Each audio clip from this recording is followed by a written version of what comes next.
Good morning students. आज Hindi semester 2 में हम चैप्टर 3 पढ़ेंगे, सच्चा हीरा।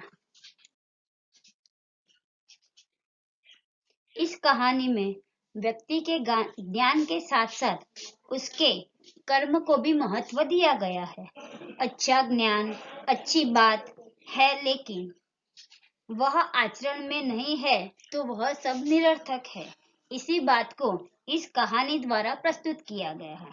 इस कहानी में शुरुआत होती है तब गांव का एक दृश्य है।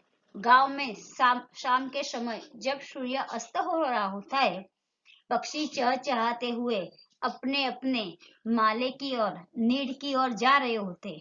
तब गांव की कुछ स्त्रियां पानी भरने के लिए घड़े को अपने माथे पर लेकर कुएं की ओर जा रही थी।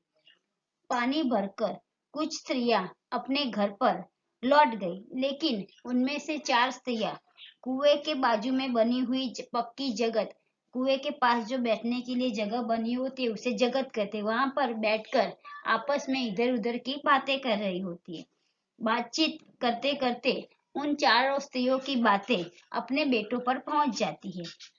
उनमें से एक स्त्री होती है, वह सबसे बड़ी उम्र की यानी कि वृद्ध स्त्री होती है। वह कहती है कि भगवान सबको मेरे जैसा बेटा दे। मेरा बेटा लाखों में एक है। उसका कंठ बहुत मधुर है। वह बहुत अच्छा गाना गाता है। उसके गीत को सुनकर कोयल और मैना भी चुप हो जाती है। लोग बड़े चाव से यानी बहुत ध्यान से, प्यार से उसका गीत सुनते हैं। उसकी बात सुनकर दूसरी स्त्री का भी मन हुआ कि मैं भी अपने बेटे के बारे में अपनी प्रशंसा करूं। तो वह कहती है कि मेरे बेटे की तो कोई बराबरी भी नहीं कर सकता। वह तो बहुत शक्तिशाली और बहादुर है। वह बड़े बड़े बहादुर, बड़े बड़े जो पहलवान लोग होते हैं उनको भी पछाड़ देता है। और मेरा बेटा है वह आधुनिक युग का भीम है। यह बात सुनकर तीसरी औरत कैसे चुप रह सकती थी? वह भी बोलने लगी, मेरा बेटा साक्षात बृहस्पति का अवतार है। बृहस्पति का अवतार यानी कि जो हमें ज्ञान बांटते हैं। बृहस्पति जो देवों के देव गुरु है, देवों के भी गुरु है, वह बृहस्पति कहलाते हैं। उनका अवतार है। वह जो कुछ भी पढ़ता है वह उसे एकदम से याद रह जाता है। जैसे लगता है कि उसके कंठ में सरस्वती निवास कर रही हो।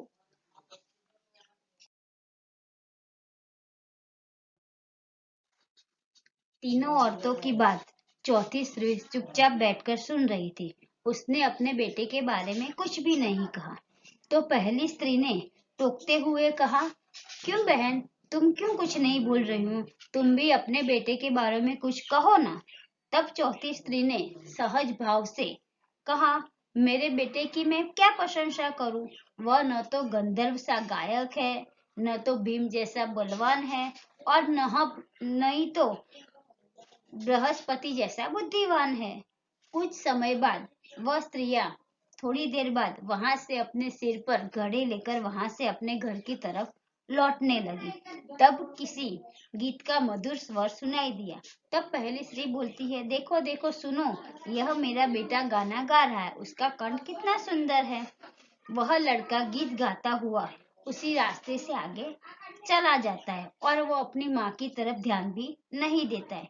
उतनी देर में जो दूसरी स्त्री थी उसका बेटा भी वहां से निकल रहा था। दूसरी स्त्री ने भी कहा, देखो मेरा लाडला बेटा यहाँ से आ रहा है। उसकी शक्ति और सामर्थ्य की बराबरी कोई नहीं कर सकता। यह कहकर वह उसका बेटा भी उसकी माँ की तरफ ध्यान दिए बिना वहां से आगे चला गया। उतनी देर में थोड़ी देर आगे गए तो तीसरी स्त्री का बेटा संस्कृत के श्लोक पाठ करते हुआ वहां से निकल रहा था। उसके उच्चारण से लग रहा था कि जैसे साक्षात सरस्वती देवी उसके कंठ में विराजमान हो। तीसरी स्त्री ने गदगद स्वर से कहा, यह देखो मेरी गोद का हीरा, यह मेरा बेटा है। जैसे कि बृहस्पति का अवतार नहीं है, परंतु तीसरी स्त्री के बेटे ने भी अपनी माँ की तरफ नहीं देखा और वो भी वहां से आगे चला गया। अभी थोड़ी दूर आगे ही गए थे कि चौथी स्त्री का बेटा है वो वहां से निकल रहा होता है।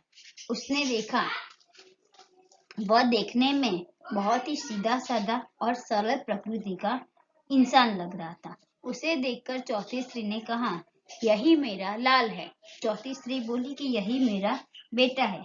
चौथी स्त्री ऐसा बता ही रही थी कि उतने में उसका लड़का उसके पास आ गया और वह अपनी माँ के सामने आकर खड़ा हो गया और माँ से बोला, माँ लाओ मैं तुम्हारा गला उठा लेता हूँ। मना करने पर भी उसने अपनी माँ के सिर से घड़ा उठाकर अपने सिर पर रखा और चलने लगा। यह जो चारों स्त्रियां थी उसमें से तीन स्त्रियां थी वह बड़े आश्चर्य से चौथी स्त्री के बेटे को देख रही थी। तब वहां पर जो एक वृद्ध महिला जो बड़ी देर से वो चारों स्त्रियों की बातें सुन रही थी वो पीछे चलती हुई आ रही थी। उसने सब स्त्रियों के पास जाकर वो कहा, देख देखती क्या हो, यही सच्चा हीरा है। यानी कि ये जो चार स्त्रियां थी तीनों स्त्रियों ने अपने बेटों के बारे में जो वखान किए थे, जो उनका बारे में कहा था, उससे भी कहीं अधिक जो चौथी स्त्री थी जिसने अपने बेटे के बारे में कुछ भी बड़ाई नहीं मारी थी, उसका बेटा सचमुच में सच्चा हीरा था।